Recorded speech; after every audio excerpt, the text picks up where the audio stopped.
Bonjour à tous, je vous retrouve pour une série de 2 vidéos que je vous propose sur le thème de la lecture. Dans une première vidéo, je vais vous partager un livre, une lecture, donc Comment parler des livres que l'on n'a pas lus de Pierre Bayard. Ça a été un livre qui m'a beaucoup marqué dans mon cheminement de transclasse, que j'ai lu un peu après mes lectures de Bourdieu, de Chantal Jacquet, etc. Ça devait être 2015-2016.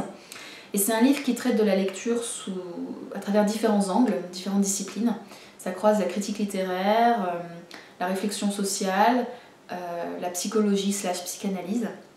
Et à l'époque, ça m'avait effectivement permis d'avoir un gros déclic dans mon rapport au livre qui était assez compliqué à l'époque. Et puis dans une deuxième vidéo que je ferai encore plus personnelle, je vous partagerai en fait mon cheminement personnel vis-à-vis des livres, ce qui était mon rapport au livre avant la prépa, ce qu'a changé la prépa, et puis justement le cheminement aujourd'hui qui est le mien, grâce à certains déclics, à une certaine expérience, et le regard politique que je porte sur tout ça, et du coup la libération qui est la mienne et que je cherche aussi à poursuivre aujourd'hui.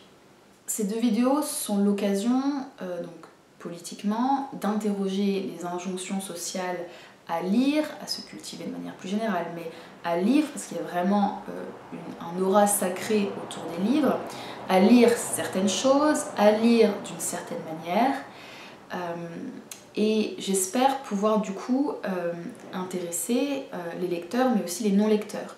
Et en aucun cas, vous trouverez dans ces vidéos, ce serait le comble, de la culpabilisation à ne pas lire ou à ne pas lire certaines choses. Alors, on entre tout de suite du coup dans le cœur de cette première vidéo qui porte sur le livre de Pierre Bayard. Pour info, Pierre Bayard, c'est un prof de littérature à l'université Paris 8 et il a déjà écrit pas mal d'essais qui sont tous édités aux éditions de Minuit sous ce format-là. J'en ai sélectionné 2 autres, là, en fait j'en ai lu que 3, mais du coup il y a Aurais-je été résistant au bourreau, Le plagiat par anticipation. Ils sont tous assez différents, mais ils ont le point commun d'être assez inclassables. Alors vous les trouverez dans les librairies au rayon critique littéraire. Je sais que c'est pas forcément un rayon qu'on explore trop quand on n'a pas fait des études littéraires, mais c'est là qu'ils se trouvent. Mais on pourrait pas dire que c'est de la critique littéraire pure. La plupart du temps, ils croisent les disciplines et les angles de vue. Donc par exemple, pour Comment parler des livres que l'on n'a pas lus, eh bien ça croise la critique littéraire, la réflexion sociale, la psychologie ou / psychanalyse, de l'expérience personnelle. Donc voilà, c'est assez inclassable, c'est très agréable à lire, pour info.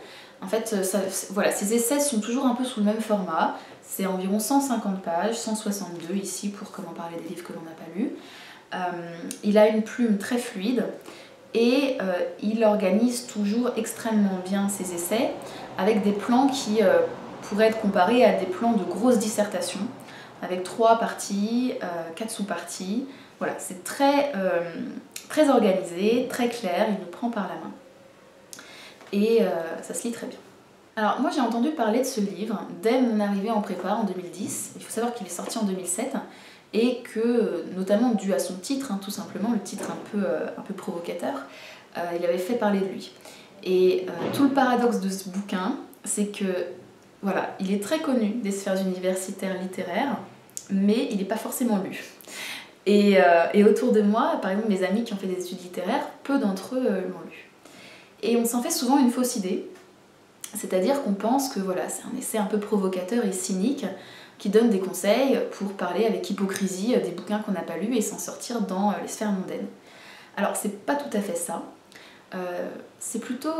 Moi je trouve que c'est un livre assez profond, très profond, qui d'abord propose une réflexion sur ce que c'est même que lire, sur la lecture et la non-lecture, qui propose d'interroger aussi la dimension sociale du lire, et qui donne effectivement des conseils, mais des conseils qui ne sont absolument pas cyniques, et qui permettent de réenvisager son rapport à la lecture et de aussi réfléchir au rapport qu'entretient la lecture et l'œuvre. Tout ça sur fond d'expérience personnelle de l'auteur, de parcours transclasse. Alors, dans le prologue, Pierre Bayard nous explique pourquoi il a eu le projet de ce livre et pourquoi il s'est lancé dans cette réflexion. Je vais vous lire le premier paragraphe. Né dans un milieu où on lisait peu, ne goûtant guère cette activité et n'ayant de toute manière pas le temps de m'y consacrer, je me suis fréquemment retrouvée, suite à des concours de circonstances dont la vie est coutumière, dans des situations délicates où j'étais contrainte de m'exprimer à propos de livres que je n'avais pas lus. Donc, il explique ensuite qu'en tant que prof de littérature à l'université, il est tout le temps sollicité pour donner des avis sur énormément de livres et il ne peut pas avoir tout lu. Et la pression sociale fait qu'il lui apparaît impossible de dire qu'il n'a pas lu tel ou tel livre à partir du moment où c'est considéré comme des classiques et qu'il apparaît comme évident qu'un prof de littérature de l'université l'a lu. Et donc, il répond en fait à un problème qui est un problème pratique. Je ne peux pas avoir tout lu dans ma vie d'homme, avec un temps limité, des activités multiples, etc. Et on attend de moi que j'ai tout lu, en tout cas que j'ai un avis sur tout. Et Pierre Bayard explique ensuite dans ce prologue qu'il va ici réfléchir à un sujet tabou, une réflexion interdite, dit-il. Pourquoi ? Eh bien pour 3 raisons. D'une part, il y a une obligation de lire, ou en tout cas dans un certain milieu, si on ne lit pas, ou si on n'a pas lu un certain nombre de textes canoniques, eh bien on est déconsidéré, on est shamé. Ensuite, il y a l'obligation de tout lire. Il apparaît comme évident que lire signifie lire de bout en bout et de manière concentrée un ouvrage. Si on a parcouru, si on a arrêté avant la fin, cela ne convient pas. Et les gens n'osent pas dire ça. Il dit par exemple dans les sphères universitaires, les profs n'osent jamais dire qu'ils n'ont pas lu en entier La Recherche du temps perdu, alors que pour nombre d'entre eux, c'est le cas. Et enfin, troisième contrainte, le discours tenu sur le livre doit présupposer qu'on a lu le livre. Et donc pour s'attaquer à ce sujet tabou, comment parler des livres que l'on n'a pas lus, le fait de donner des avis sur les livres non lus, eh bien il organise son essai en 3 grandes parties. D'abord, il s'agit d'interroger un peu les présupposés de la question. Qu'est-ce que c'est que lire? Qu'est-ce que c'est que la lecture? Qu'est-ce que c'est qu'un livre lu et un livre non lu? Et je trouve que c'est peut-être la partie la plus intéressante du bouquin, qui est assez mindfuckante et qui permet de remettre en question beaucoup de choses. Ensuite, dans une deuxième partie, il traite des situations où on est amené à parler des livres non lus, des livres que l'on n'a pas lus. Et là, on a une réflexion sociale autour de l'injonction à lire, à avoir lu un certain nombre de textes, la question de la lecture en fonction des milieux, de la violence symbolique autour de la lecture et des rapports au livre.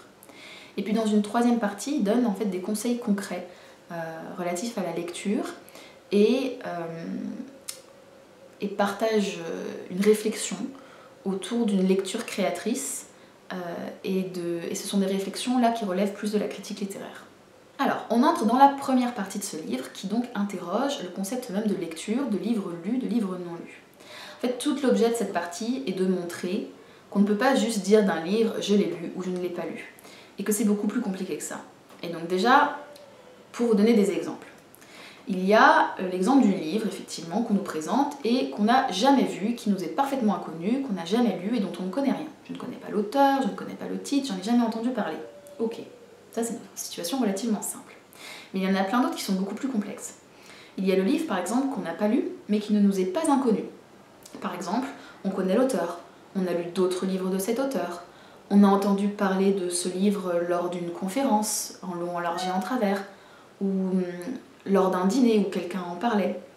On a peut-être vu une adaptation cinématographique de ce livre, où on en connaît l'histoire. Bref, il ne nous est pas inconnu, même si on l'a jamais ouvert. Il y a le livre, par exemple, qu'on n'a pas du tout lu de bout en bout, mais qu'on a feuilleté, ou carrément qu'on a étudié par passage. Si à l'école on a étudié plusieurs passages d'un bouquin mais qu'on n'a pas lu de bout en bout, on a peut-être quand même un souvenir très précis. Il y a le livre qu'on a bien lu de bout en bout, voire qu'on a étudié, mais ça fait 15 ans ou 20 ans, et donc on l'a complètement oublié, on est incapable de se rappeler de l'histoire, du nom des personnages, de quoi que ce soit. Et voilà, ça donne quelques exemples, mais vous voyez à quel point, en fonction des temporalités, parce que la mémoire est imparfaite, en fonction du rapport direct-indirect qu'on a au livre, on va brouiller ces frontières. Les frontières sont en fait floues entre la lecture et la non-lecture. Et donc dès lors qu'il s'agit de se sentir capable et d'avoir envie tout simplement de parler d'un livre, c'est pas forcément le fait de l'avoir lu de bout en bout qui compte, mais en fait beaucoup plus d'éléments divers et variés qui font qu'on se sent plus ou moins proche de ce livre. Et en fait les 4 sous-parties de cette première partie du livre de Pierre Bayard sont consacrées à des situations de non-lecture où on peut potentiellement quand même parler des livres et permettent en fait d'avoir un regard sur qu'est-ce que avoir lu, qu'est-ce qu'être cultivé, qu'est-ce que accéder en fait à la culture. Et donc il va traiter des livres qu'on ne connaît pas, des livres qu'on a parcourus, des livres dont on a entendu parler et des livres qu'on a oubliés. Je ne peux pas vous partager, enfin ce serait très ennuyant j'imagine de vous partager tout ça en détail, en plus il s'appuie à chaque fois sur un certain nombre d'œuvres dans le patrimoine littéraire, etc. Et c'est vachement intéressant la manière dont il traite ces sujets. Mais je voulais prendre 2-3 éléments marquants et vous les partager. Donc dans cette partie sur les livres qu'on ne connaît pas, Pierre Bayard réfléchit à qu'est-ce que c'est que d'être cultivé. Qu'est-ce que c'est que d'avoir un rapport facile à la culture, à une certaine culture. Déjà, il explique que face à l'étendue, la multiplicité des livres qui existent, en tant qu'être humain avec un temps limité, on ne peut pas avoir tout lu, c'est impossible, et c'est pas le but. Même si on se cantonne aux classiques de la littérature française. Mais, comme il explique, être cultivé, c'est pas tant avoir tout lu, qu'être capable de s'orienter dans le monde de la culture ou dans le monde d'une certaine culture. Et donc, dit-il, la culture est d'abord une affaire d'orientation, de compréhension de l'écosystème littéraire et de capacité à placer une œuvre dans le monde de la lecture, dans le monde de la culture. Et donc, il importe moins de connaître le contenu des livres que leur situation. Et c'est pourquoi, parfois, on est capable de parler d'un livre qu'on n'a pas directement lu et qu'on est parfaitement capable de placer. Alors, je vais vous lire un passage qui est particulièrement marquant. « Je n'ai ainsi jamais lu Ulysse de Joyce, et il est vraisemblable que je ne le lirai jamais. Le contenu du livre m'est donc largement étranger. Son contenu, mais pas sa situation. Or, le contenu d'un livre est largement sa situation. Je veux dire par là que je me trouve nullement démunie dans une conversation pour parler d'Ulysse, parce que je suis capable de le situer avec une relative précision par rapport aux autres livres.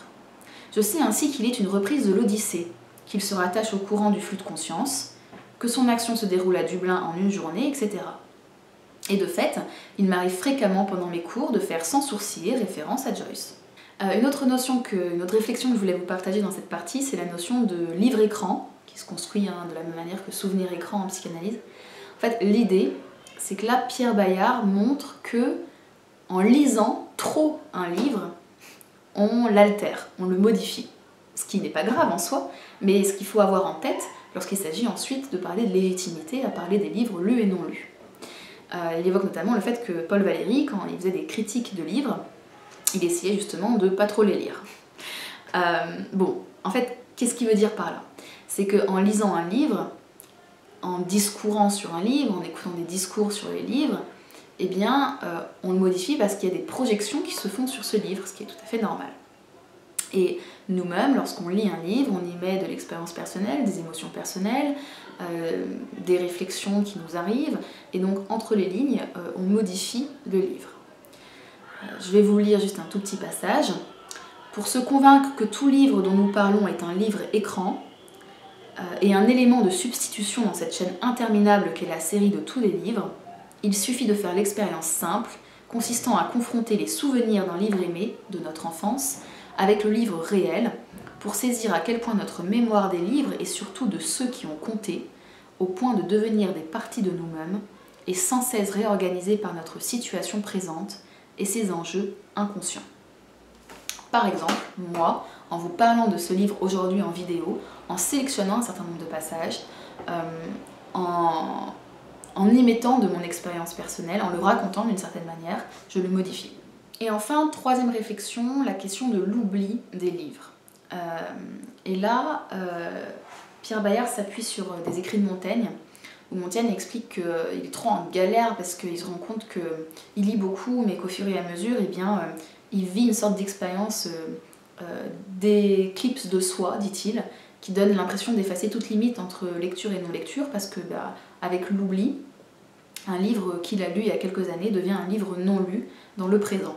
Et donc il trouve une solution, Montaigne, il dit J'ai pris en coutume depuis quelque temps d'ajouter au bout de chaque livre le temps auquel j'ai achevé de le lire et les jugements que j'en ai retirés en gros, afin que cela me représente au moins l'air et l'idée générale que j'avais conçue de l'auteur en le lisant.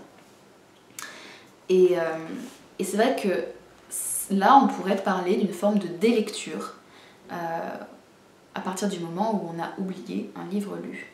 Et là aussi, on est dans une situation particulière, une situation qui montre que les frontières entre lecture et non-lecture sont floues. Alors, on entre dans la deuxième partie du livre où Bayard traite des situations dans lesquelles on est amené à parler de livres non lus. Et là, je vais un tout petit peu m'éloigner du texte de Bayard. Je vais sélectionner deux des situations, le contexte mondain et l'école, le professeur. Vous partagez plutôt de l'expérience personnelle. Et derrière, du coup, et ensuite réfléchir du coup à ce qui est en sous-jacent derrière tout ça, la hiérarchisation de la culture, la violence symbolique, le sacré des livres, etc. De manière assez évidente, dans certains milieux quand même, le poids des livres est plus fort que dans d'autres, et dans la société en général, les livres sont valorisés, en particulier certains livres, voilà, les livres du domaine de la culture classique dominante. Quand je suis arrivée à Louis-le-Grand, en 2010 du coup, j'ai tout de suite ressenti cette pression très forte à la lecture. Alors évidemment, j'étais en prépa littéraire, donc ça semblait un peu évident. Si on était venu là, on n'était pas venu par hasard, n'est-ce pas? Et donc on se devait de détenir une certaine culture, ou en tout cas c'est ce que je ressentais, par le poids du collectif. Et je me suis retrouvée du coup dans des situations vraiment compliquées, où je me sentais très honteuse, puisque toutes les conversations, notamment sur la coursive, au self, etc., me donnaient l'impression de tourner autour des livres et des livres classiques que je n'avais pas lus. Et je me sentais parfaitement incapable de tenir des discours sur des livres que je n'avais pas lus. Et donc j'avais l'impression que les autres avaient absolument tout lu à 18 ans, étaient capables d'avoir des avis sur ces bouquins, et que du coup, moi je me sentais parfaitement inculte. Je me sentais un imposteur aussi, parce que j'étais venue en prépa littéraire et je me disais que par rapport aux autres, en fait, j'étais venue là en touriste. Et je me sentais super démunie face à la liste de livres à lire pour rattraper mes lacunes. Et j'utilise cette expression à dessein, parce que c'est l'expression que j'utilisais à l'époque pour moi-même. Et donc très vite, je me suis mis un coup de collier énorme, j'avais fait des listes, et je lisais pour rattraper ces lacunes et essayer d'être capable d'avoir un background culturel suffisant, ne serait-ce que pour la sociabilité et me sentir moins cruche lorsqu'il s'agissait de parler avec mes camarades. Alors Louis-le-Grand, c'est un contexte effectivement qui est un peu paradigmatique en la matière, hein, études littéraires, milieu parisien bourgeois, etc. Mais de manière générale quand même, dans les sphères bourgeoises, cadres, etc., il y a une certaine pression sociale pas forcément à lire, mais à avoir lu. C'est intéressant, c'est qu'il faut avoir la culture, il faut être capable de savoir de quoi on parle, voilà, d'avoir quelques références. Et donc aujourd'hui, moi j'ai largement la culture classique nécessaire pour m'en sortir dans n'importe quel contexte mondain, même si je ne pense pas forcément universitaire bien sûr, hein, mais mondain. Et avec le recul, en fait, et c'est ce que j'avais compris notamment lors de ma lecture de Bayard, hein, c'est que j'avais mal compris le problème quand je suis arrivée à Louis-le-Grand. Mon problème, si j'ose dire, c'était pas de ne pas avoir assez lu, mais plutôt de ne pas pouvoir situer les œuvres. Et c'était vraiment toute la question du background culturel et de l'héritage culturel familial. Parce que concrètement, ces élèves de 18 ans qui étaient capables de discourir sur les œuvres et d'avoir des conversations culturelles comme ça, sans trop de prise de tête, c'était pas tant des élèves qui avaient tout lu. Certains avaient beaucoup lu, hein, ça c'est sûr, mais d'autres n'avaient pas forcément tout lu, mais avaient une culture diffuse de base, pas que dans le domaine de la littérature, hein, mais de tous les arts, qui leur permettait de savoir de quoi on parlait, de situer les œuvres, et donc de pouvoir en parler, couplé à en plus une certaine aisance avec le langage. Et donc moi, quand je me suis affairée à faire des listes et à lire tous les livres possibles et imaginables, bah, ça a fait partie du cheminement et voilà. Mais voilà, j'avais cherché à tout lire alors qu'il me fallait surtout une vision d'ensemble. Et pour terminer sur le contexte mondain, ce que je trouve hyper intéressant, c'est que parmi les erreurs que j'ai pu faire, il y a quelques années maintenant, mais c'est de croire justement que quand on parle de livres dans certains contextes de mondanité, il faut vraiment parler des livres, alors que non, pas du tout. Il m'est arrivé du coup de parler avec une certaine passion de certains bouquins et de manière précise de certains bouquins, et de me rendre compte qu'en face de moi, les gens ils les avaient peut-être pas lus, ou en tout cas lus il y a très longtemps, et tenaient des discours plus de ce qu'on pourrait appeler les discours un peu fatiques, c'est-à-dire le but c'était l'échange et le contact à travers un objet qui est un livre, mais pas vraiment de parler de ce livre. Et donc ça pouvait être gênant que j'en parle vraiment. Alors deuxième situation que je sélectionne là du coup de la partie de Bayard sur les situations où on parle des livres non lus, il y a le contexte de l'école, notamment en particulier la dissertation de français au lycée. Enfin de philo aussi, mais bon, de français en particulier. Quasiment tous les élèves de France se retrouvent à parler de livres non lus dans les dissertations, parce qu'il faut puiser des exemples dans la littérature et qu'on a très peu lu à l'époque de littérature pour la plupart d'entre nous. Et donc l'exercice est un exercice relativement hypocrite, où les élèves cherchent sur internet et ailleurs des exemples qu'ils pourront caser dans leur dissertation de livres qu'ils n'ont pas lus, et les profs savent pertinemment que c'est comme ça qu'on a fait, mais nous notent à partir de ça, comme si c'était l'exercice à faire. Et la dissertation est de toute façon, de manière assez évidente, un exercice particulièrement discriminant socialement, parce qu'il note quand même notre capacité à avoir une culture très élargie, et de puiser dedans pour réfléchir. Et pour ma part, du coup, je me rappelle que je faisais l'exercice le plus sérieusement possible, c'est-à-dire que je me renseignais bien sur les œuvres que j'allais citer, j'essayais de m'assurer que l'exemple était pertinent, etc. Mais je ne pouvais pas avoir tout lu à chaque fois, et c'était pas le cas. Donc, il y a là une situation particulièrement, enfin qu'on a pour tous ceux qui ont été au lycée, qui l'ont probablement vécu, et qui se sont retrouvés à parler de livres non lus. Et là aussi, pour les élèves qui ont eu la chance d'avoir un certain héritage culturel du fait de leur milieu social, eh bien c'est plus simple parce que, bon, ils ont peut-être plus lu, mais ils ont surtout cette capacité à situer les œuvres dans une culture plus diffuse. Alors, parler de livres qu'on n'a pas lus, ça relève quand même de certaines situations que tout le monde n'a pas rencontrées. Ça, je m'en rends parfaitement compte. Mais si on va un peu plus loin, si on tire un peu le trait, on ne peut que constater quand même que l'imaginaire collectif et la société nous renvoient que lire c'est bien. Voilà, déjà, lire c'est une bonne occupation, c'est une occupation noble. Et quand en plus on lit les bons livres, les livres classiques, les livres bien considérés dans la culture, c'est encore mieux. Et donc c'est mieux de lire que de regarder une série, mieux de lire que de regarder la télé, lire c'est bien. Et par ailleurs, l'objet livre est un objet considéré comme sacré. On a vu récemment sur les réseaux sociaux, etc., quand il y a eu des actes de destruction de livres qui étaient des actes politiques, il y a eu quand même beaucoup de soulèvements sur les réseaux sociaux autour du fait que détruire les livres c'est inadmissible, c'est le début de la dictature, c'est un acte qui n'est jamais justifiable, etc. etc. Et c'est quand même révélateur, non je ne vais pas dire révélateur, mais ça montre bien qu'il y a vraiment toujours cette aura sacrée autour des objets livres et cette valorisation très forte de la lecture.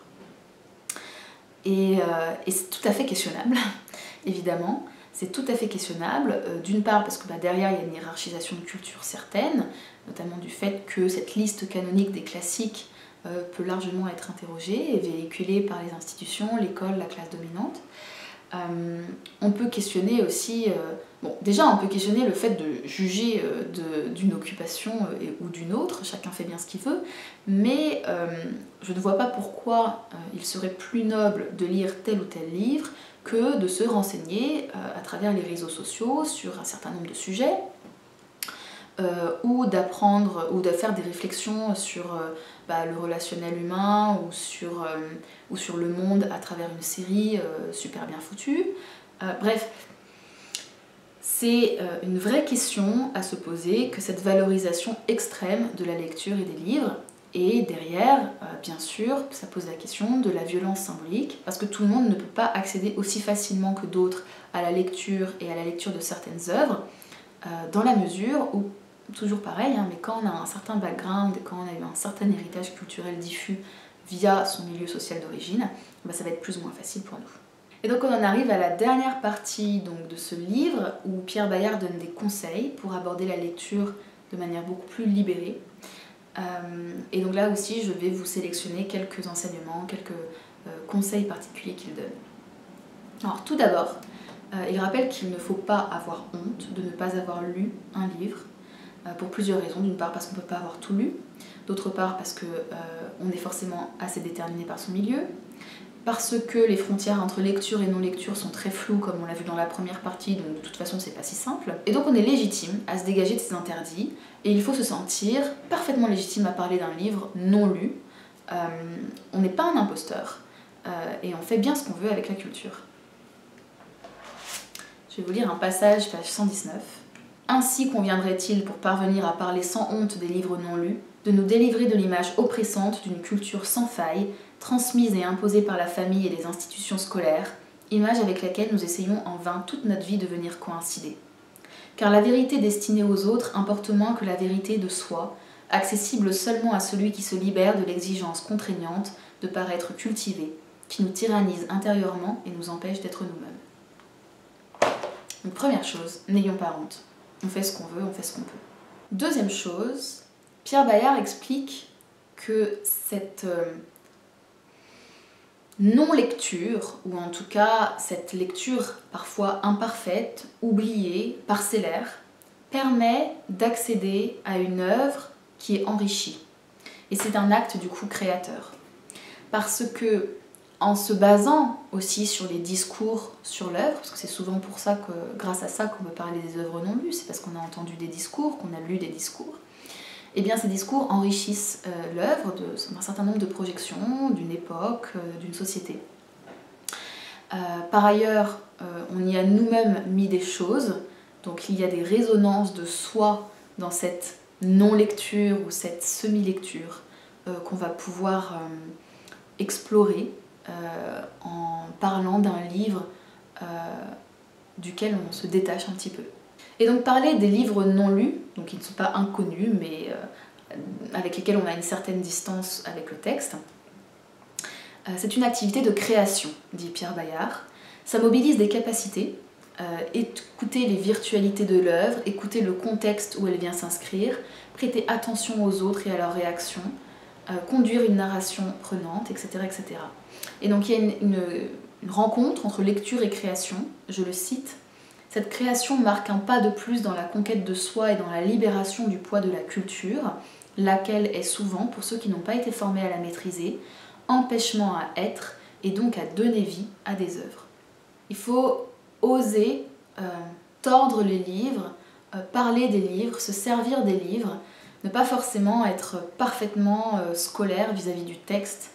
Si on a oublié un peu un livre mais qu'on se rappelle des résonances intimes qu'il a eues en nous, si on n'a pas lu entièrement un livre mais qu'on en a étudié des passages qui nous ont marqués dans notre vie, si on a entendu des discours sur un livre qui nous font penser que ce livre est révélateur d'une certaine réflexion sociale, bref, il faut oser, et c'est un acte créateur que de proposer un nouveau discours sur ce livre, même si on ne vient pas de le lire en détail précisément et qu'on ne se contente pas au texte précis.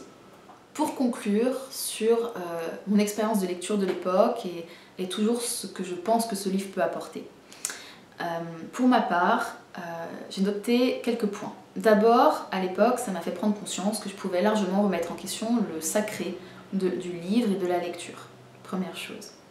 Alors que je ressentais une pression assez monumentale à l'époque. Deuxième chose, une certaine forme de lecture qu'on pourrait qualifier de obédiente peut être aussi remise en question.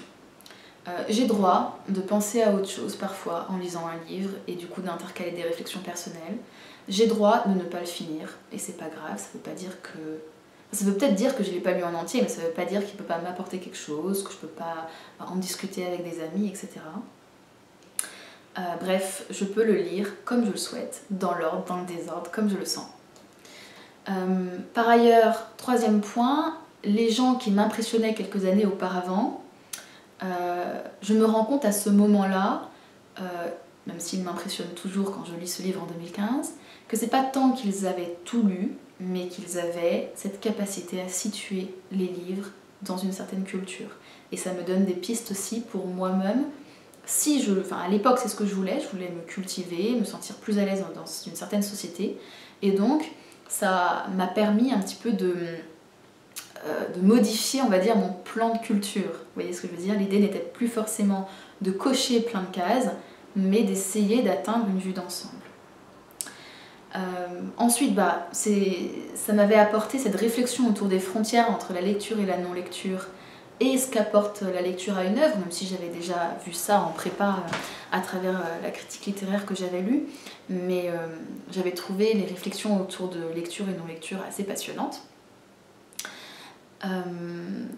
Et donc, en fait, à la suite de ce livre, j'ai eu envie de travailler à me libérer, en fait. De me libérer, d'une part, de cette culture dominante très forte. Est-ce que j'y ai réussi? Probablement pas, hein, mais en tout cas, je continue de cheminer. Me libérer d'une certaine forme, effectivement, de lecture très scolaire. Me libérer même de la lecture. C'est-à-dire que j'ai droit de ne pas lire, d'avoir des moments où je ne lis pas, etc. Ce qui peut sembler un peu extrême, hein, mais c'est à replacer aussi dans un contexte d'une part de transclasse, mais de transclasse qui a fait des études littéraires et qui a donc reçu une grosse pression, une grosse violence à une certaine époque. Je vous parlerai tout ça plus en détail dans la prochaine vidéo, où je vous partagerai mon expérience, mes réflexions politiques autour de la culture, et peut-être quelques conseils vis-à-vis de la lecture et de la non-lecture en fait. Enfin, c'est pas vraiment des conseils, parce que j'ai pas la prétention de donner des conseils, mais de partager ma propre expérience et ce qui marche avec moi. Voilà. Bon, je vous souhaite une très bonne journée et à très vite pour la deuxième vidéo.